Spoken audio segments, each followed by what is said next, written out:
All right, welcome back to Whims of the Creator at Duluth Bushiroad Championship Series. I'm here with Desmond. He's going to profile his Guitar Hero deck that we played with in the free fight event. Desmond, take it away. Hey, what's up, guys? It's Desmond17 here, or also sometimes go by Aaron Value, especially if you see me on the if you end up finding me on the Bushy Navi app. But aside from that, pretty much yeah. So right here, what I have is a gate almost said Stoxel gate choice. There we go, gate choice. So originally I was testing out 8 choice at one point. It's pretty fun for the most part, but I think there's a lot more potential with the gate choice build. So we'll start things off. So first things first, we got the 4 Johnny Napalm. This is the Aqua from Hololive, and as well as the what's like another really popular card that's like. I mean, Bochi has one. Attack on Titan technically has it, but it's not quite the same profile. Yeah. It's just like the whole on death dish, like on death pay one, clock self, look at 2, and then add all characters basically. Yeah, so pretty much as mentioned, it's the Aqua from Hololive. It's pretty well known. So yeah, just 4 of these. You know, it's a great plussing level 0. It's pretty common within White Shores. So yeah, pretty much 4 is ideal. You can technically play a minimum of 3, but in this build we play 4 of it.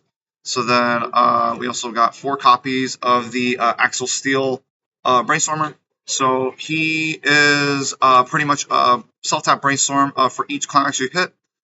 Search for a Guitar Hero character, and then in addition, if you end up brainstorming another copy of himself, you can search the level 2 Warrior Axel, and then search it and add it to him face up as a marker.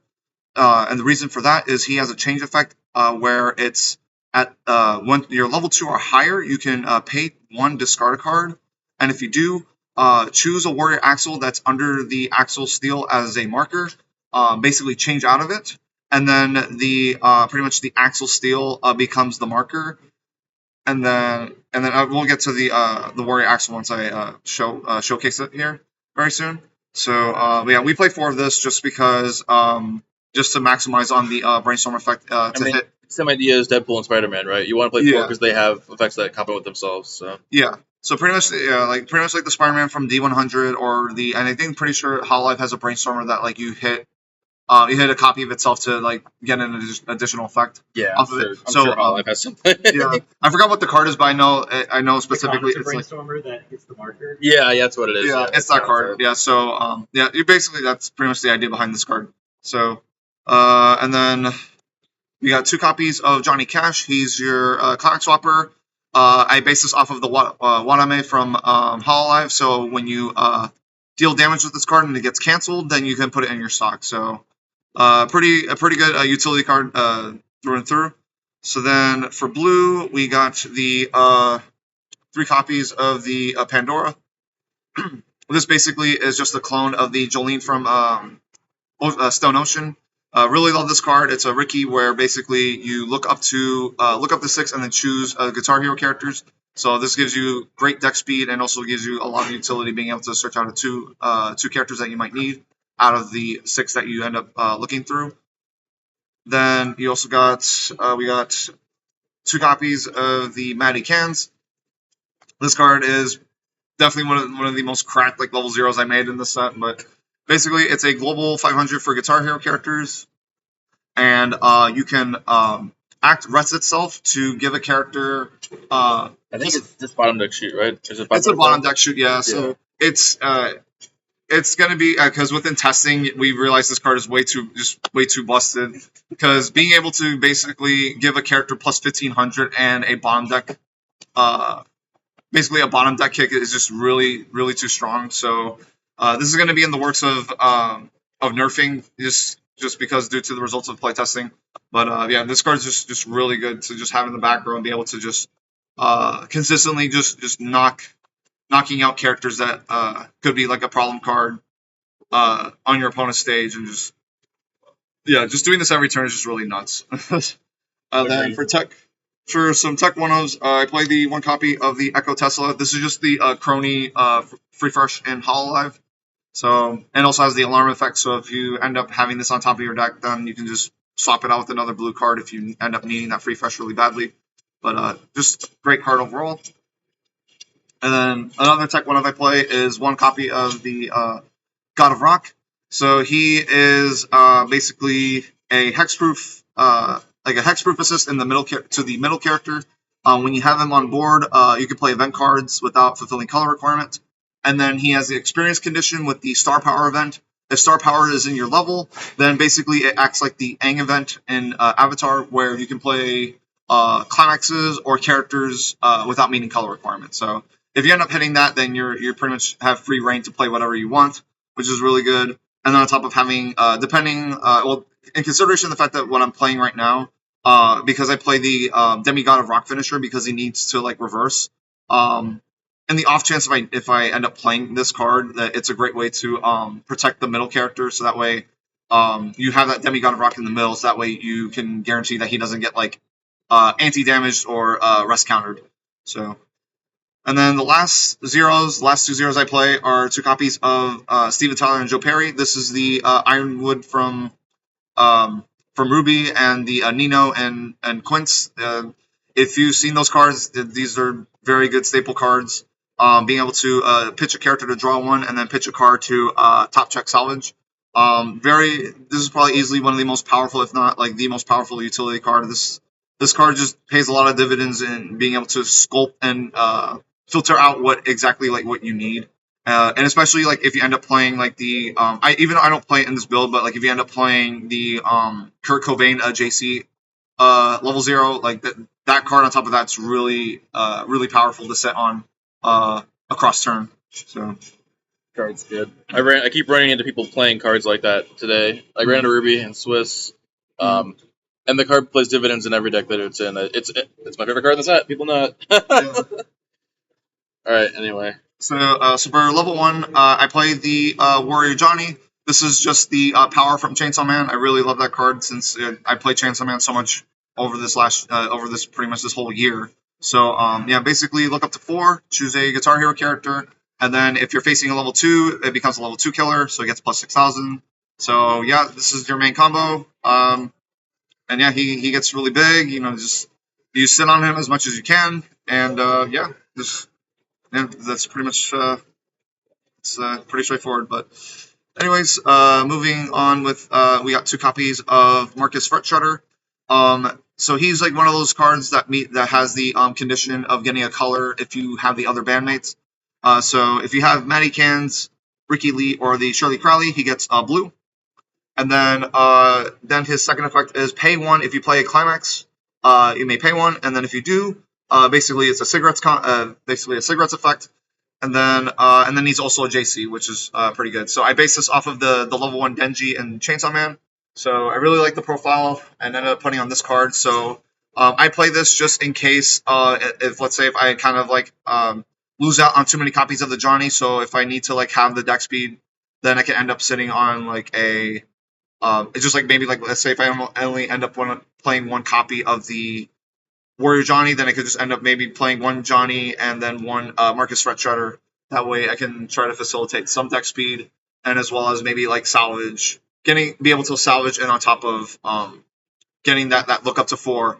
And then on top of playing the JC if I need to save the Johnny, bounce it back to hand so that way I can like reuse it potentially if I end up getting the climax combo again. So overall pretty decent card. And then I play one tech 1 of a copy of the Zach Wild. He is a anti-change counter where you when you use the backup, you can ditch 2 cards, and then when you do, if your opponent has a character that's a level higher than your opponent's level, then you can basically stock kick it. Basically, so pretty much that's pretty straightforward. Great card.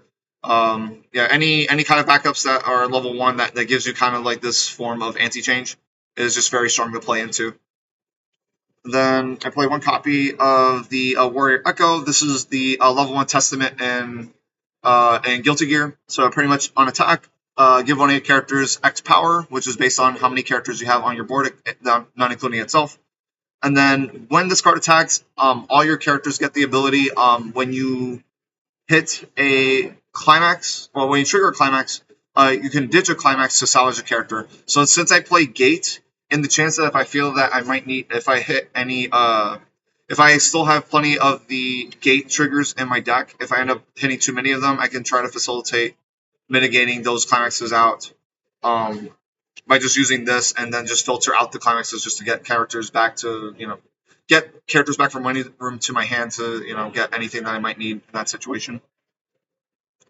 And then the only event cards I play are just 2 copies of the Star Power Activate.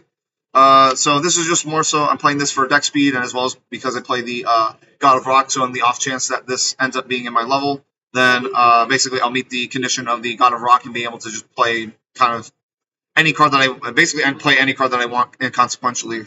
So that's pretty much why I play this card. And then off to level 2s, play 2 copies of the Demigod of Rock Dormant. And this card is, this is the Aang Avatar state and the Avatar set. We already know how cracked that card is in Avatar in of itself. You want to play 2? Yeah, so I would say based on playtesting, I would say this card is definitely the most optimal with playing Bar. So Okay. if I was playing Bar, definitely this would be a 4 of. So for this, since I'm playing Gate, I don't think it feels too good to be playing too many of these. Yeah, fair enough. But I will say this: I've definitely been able to see this consistently enough that I think 2's okay.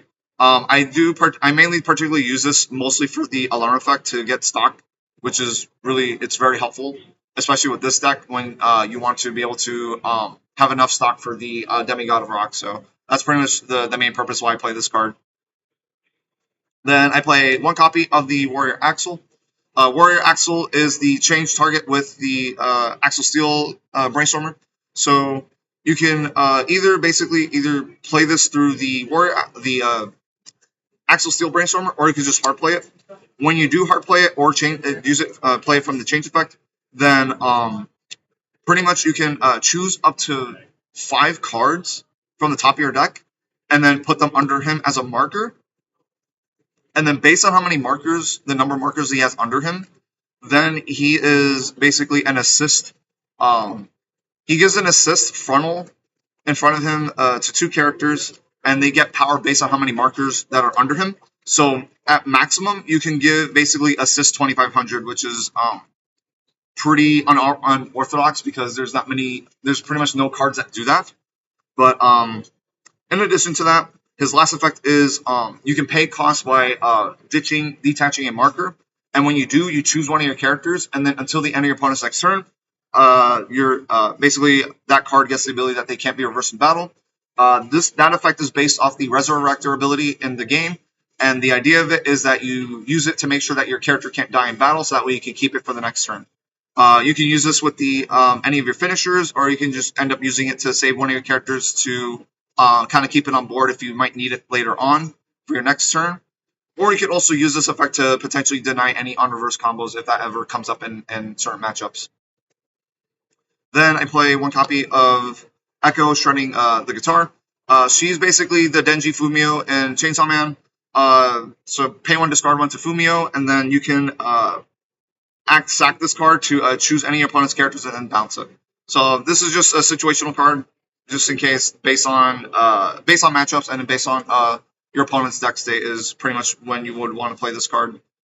Then last level 2 I play is just 1 copy of Izzy Sparks. It's just a memory counter, so that's all I really got to say about that card.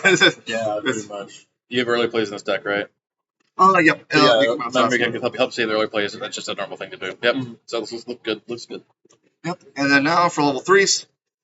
So the main finisher in this deck is going to be the Demigod of Rock. The Demigod of Rock is pretty much a finisher where his climax combos off of choice. When you reverse your opponent's character, you may pay 2, discard a Guitar Hero character, and then if you do, your opponent reveals the top 8 cards of their deck, and then shuffles it, and then they put the top X cards from the top of their deck into their clock.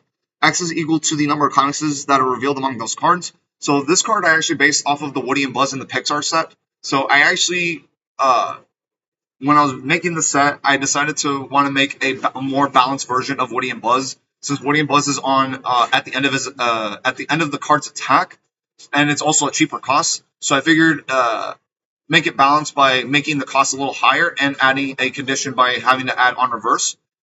But by doing that, you're able to reveal more cards because this reveals 8 versus 6. So I felt that the cost kind of justified that revealing 8. So as we all know, Radiant Blast is a pretty potent finisher. So that's really all I can really say about that card. So, Yeah, I've talked about the card to death. I'm not going to talk about it anymore. Yeah. Let's move on. Yep. Then I played 2 copies of the Pandora on tour. So this is basically your Resander off finisher, and then basically when you play an event, she gets plus 2,000 power, and the ability that your opponent cannot play events or backups from hand. That's kind of part of why I play the Star Power Activate. So if I end up having it in hand while also playing this card, I can make it so that this card can get some power, in addition to making sure I guarantee the restand effect. And then the last level 3s that I play are 2 copies of the Xavier Stone. He's basically the early play in my deck. He's the Suisei from Hololive. Everybody pretty much knows that card. It's just a really good card overall. Stock healer. It's just it basically gets the job done.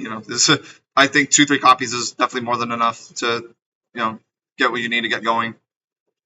And then of course with the climaxes, I play 4 copies of the Warrior Transformation. I was originally playing the Choice version, but I ended up playing the Warrior Transformation Gate version because with Gate, I'm able to either get the Choice climax for the Demigod of Rock, or if I wanted to do the Warrior Johnny combo again, then I can end up grabbing a copy of itself.